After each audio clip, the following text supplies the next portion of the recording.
देवऋषि नारद नारायण नारायण नाम का जाप करते हुए वैकुंठ लोक पधारते हैं।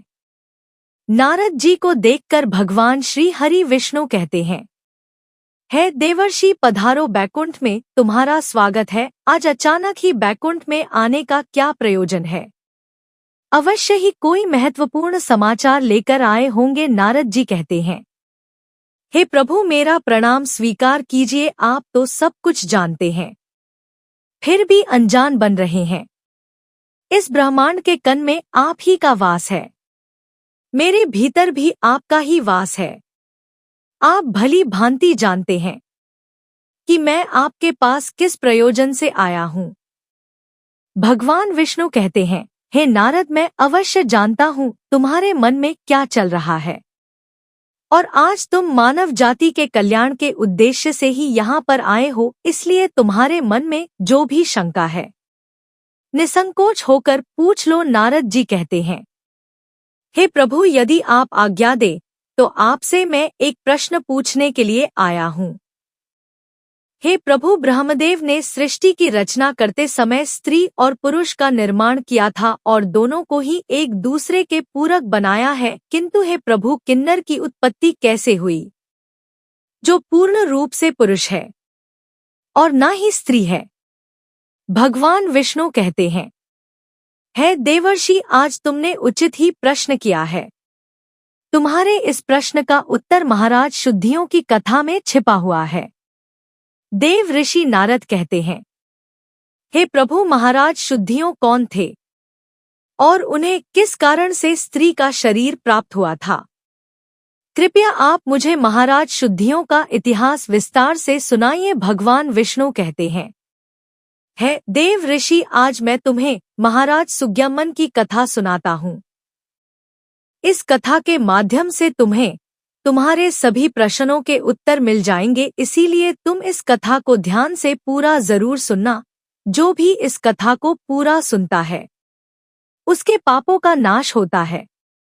देवर्षि कहते हैं, हे प्रभु मैं इस कथा को पूरा अवश्य सुनूंगा, कृपया आप वह कथा मुझे सुनाएं। फिर भगवान विष्णु नारद जी को महाराज शुद्धियों की कथा सुनाने लगते हैं।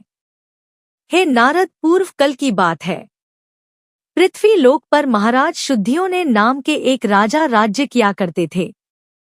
वह बड़े ही पराक्रमी, धर्मपरायण, सत्य धर्म का पालन करने वाले शूरवीर और जितेंद्र थे। उन्होंने अपने कर्मों से कल का गौरव बढ़ाया था। महाराज शुद्धियों शुरू से ही दानी और विद्वान थे। उनके राज्य की प्रजा उनसे अत्यंत संतुष्ट रहा करती थी। एक दिन महाराज सबने घोड़े पर सवार होकर शिकार करने के लिए जंगल में चले गए। उनके साथ सिपाही और कुछ मंत्री भी थे। महाराज ने अपने कानों में कमीनीय कुंडल पहने थे। उनके पास अजगर्व नाम का धनुष था और बाणों से भरा हुआ तरकश धारण करके वे जंगल में भ्रमण करने लगे। इस जंगल के पास एक कुमार नाम का जंगल था जो बहुत ही सुंदर दिखाई पड़ रहा था। वह वन दिखने में तो अत्यंत सुंदर किंतु भयभीत करने वाला था। उसे वन में भगवान शिव की माया फैली हुई थी, जिस कारण से वह वन पृथ्वी पर स्वर्ग की तरह प्रतीत हो रहा था। अनेक जंगली पशुओं की ध्वनि दूर दूर से सुनाई पड़ रही थी, जिसे सुनकर राजा का मन सुख की अनुभूति कर रहा था। कोयल पक्षियों की मधुर ध्वनि कानों में पड़ने से महाराज शुद्धियों ने अत्यंत प्रसन्न हो रहे थे। जैसे ही महाराज शुद्धियों ने कुमार नाम के उसे जंगल में प्रवेश किया, उसी क्षण उनके शरीर स्त्री रूप, महाराज का घोड़ा भी घोड़ी के रूप में बदल गया। उनके साथ आए हुए सभी सिपाही और मंत्री भी स्त्री बन गए। अचानक हुए इस विचित्र बदलाव को देखकर महाराज और सभी सिपाही आश्चर्यचकित हो गए और चिंता में पड़ गए। वे मन ही मन सोचने लगे, यह क्या हो गया? महाराज शुद्धियों ने अपने स्त्री रूपी शरीर को देखकर बहुत दुखी होकर लज्जित हो गए और अपने सिपाहियों से कहने लगे, यह हमारे साथ क्या अनिष्ट हो गया है? हम सभी अचानक से पुरुष से स्त्री कैसे बन गए? अब हम क्या करें? स्त्री का शरीर लेकर हम घर कैसे जाएं? और कैसे मैं राज्य का संचालन करूंगा? हमारी प्रजा हमें देखकर क्या कहेगी? देवर्षि भगवान विष्णु से कहने लगे, हे प्रभु आपने यह बड़े आश्चर्य की बात कही है। देवताओं के समान तेजस्वी राजा सुद्धियों को स्त्री का शरीर कैसे प्राप्त हो गया? इसका क्या कारण है, कृपया बताइए। उसे रमणीय वन में राजा ने ऐसा कौन सा कार्य किया जिससे उन्हें स्त्री का शरीर प्राप्त हुआ? कृपा करके विस्तार से बताइए। तब भगवान विष्णु कहने लगे, हे देव ऋषि, इसके पीछे भगवान शिव की ही माया है। भगवान शिव की माया से ही महाराज सुखदेव को और उनके सिपाहियों को, इसलिए अब तुम इसे ध्यान से सुनो। एक समय की बात है, भगवान शिव और देवी पार्वती इसी वन में एकांत में विहार कर रहे थे। तभी सन का अधिक राजा शीगण अपने तेज से 10 दिशाओं को प्रकाशित करते हुए भगवान शंकर के दर्शन करने के लिए उसे वन में आ गए। संकटिक मुनियों को किसी भी प्रकार का बंधन नहीं है, वे बिना आज्ञा लिए किसी भी स्थान पर कभी भी आ जा सकते हैं। फिर जब वे चारों मुनि भगवान शंकर के दर्शन के लिए उसे वन में आ गए, तो उन्होंने देखा कि देवी पार्वती और भगवान शिव एकांत में विहार कर रहे थे। संकटिक मुनियों को अचानक से उसे स्थान पर आता हुआ देखकर देवी पार्वती अत्यंत लज्जित हो गई। देवी पार्वती तुरंत भगवान शिव से दूर होकर खड़ी हो गई। जब उन चारों मुनियों ने देवी पार्वती और शिवजी को एकांत में विहार करते हुए देखा तो वह तुरंत ही वहां से लौटकर नारायण के आश्रम की ओर चले गए। जब भगवान शिव ने पार्वती को लज्जित होकर दूर खड़ा हुआ देखा तो वह कहने लगे, है प्रिय, तुम इस प्रकार से लज्जित क्यों हो रही हो?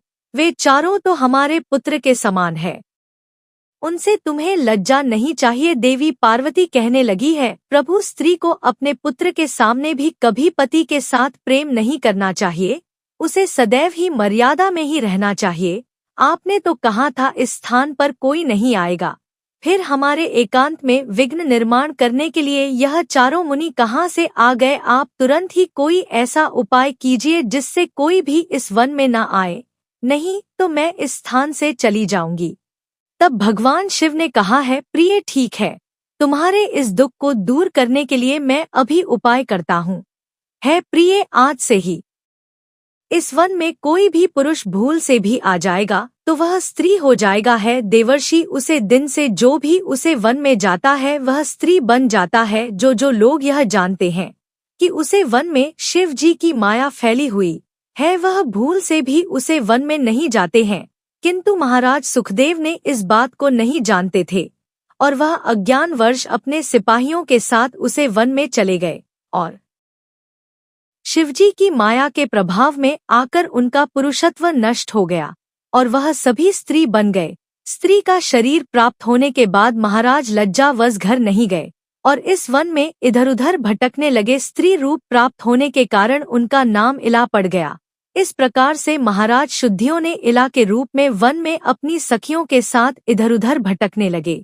एक दिन वह सभी वन में सुंदर जलाशय के पास खेल रहे थे। उसी समय चंद्रमा के पुत्र बुध उसी स्थान से गुजर रहे थे।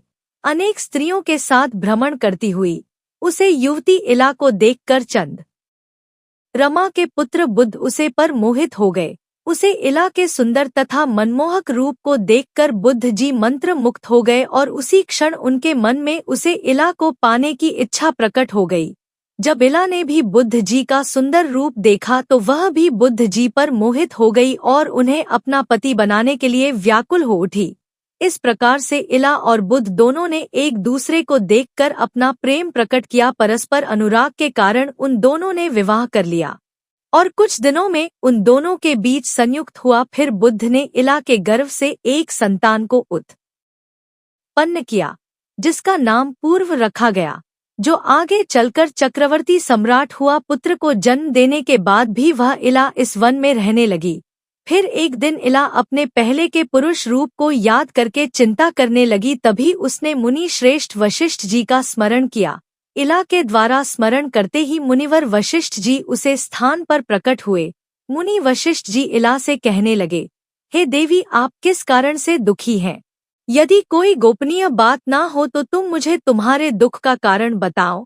तब वह इला वशिष्ठ जी से कहने लगी, है मुनिवर, इस वैन में आने से पहले मैं एक पुरुष थी, मेरा नाम सुखदेव था, किंतु इस वन में आते ही मेरा शरीर स्त्री का बन गया है। ऐसा किस कारण से हुआ, कृपया मुझे बताइए। तब मुनि वशिष्ठ जी कहने लगे, हे देवी, शायद तुम नहीं जानती होगी, इस वन में भगवान शिव की माया फैली हुई है। उन्होंने इस वन को ऐसा श्राप दिया है कि जो भी पुरुष इस वन में आएगा वह स्त्री बन जाएगा। उन्हें भगवान शंकर की माया के कारण तुम्हें स्त्री का शरीर प्राप्त हुआ है। फिर वह इला कहने लगी, हे मुनिवर, कृपा करके मुझे मेरा पूर्व वाला शरीर प्रदान कीजिए। मेरी प्रजा मेरे बगैर दुखी है। मैं ऐसी हालत में अपने राज्य में नहीं लौट सकती। मुनि वशिष्ठ जी से, महाराज, शुद्धियों की ऐसी अवस्था अच्छी नहीं रह गई। महाराज बड़े शूरवीर और पराक्रमी थे, किंतु शिव जी की माया के कारण उन्हें स्त्री का रूप प्राप्त हुआ था। वशिष्ठ जी कहने लगे, हे वत्स, तुम चिंता मत करो, मैं भगवान शिव से प्रार्थना करके तुम्हारी सहायता करूंगा। तब वशिष्ठ जी ने इस स्थान पर समस्त लोगों का कल्याण करने वाले भगवान शंकर की आराधना करना आरंभ किया।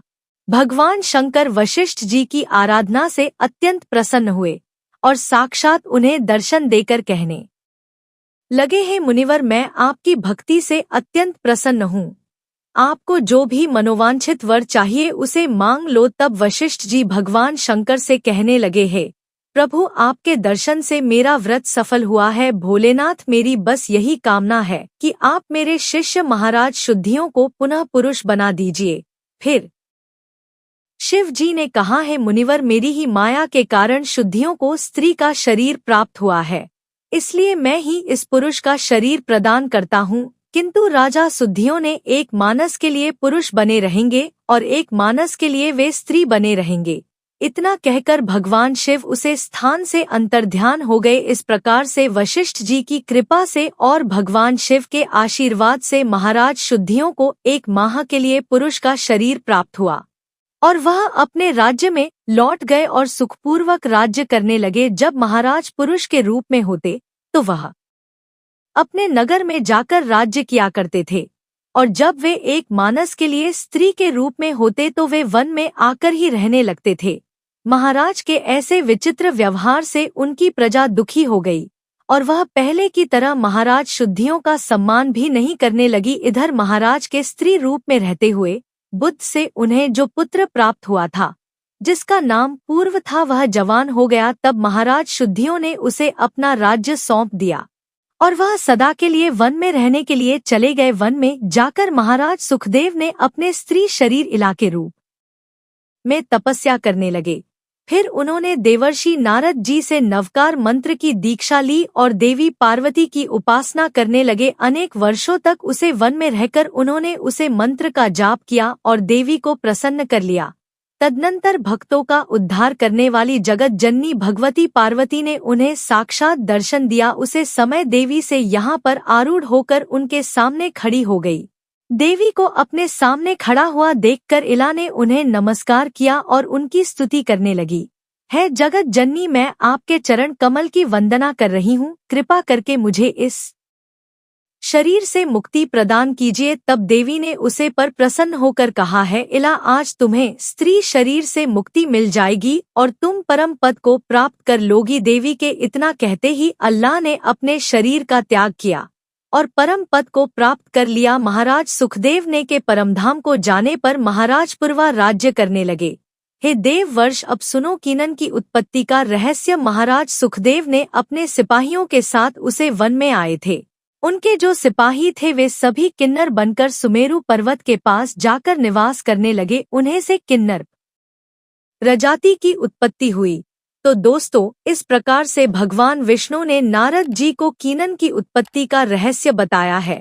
उम्मीद है आपको यह कथा पसंद आई होगी। वीडियो को लाइक जरूर करें और कमेंट में जय श्री हरि विष्णु और हर हर महादेव जरूर लिखें।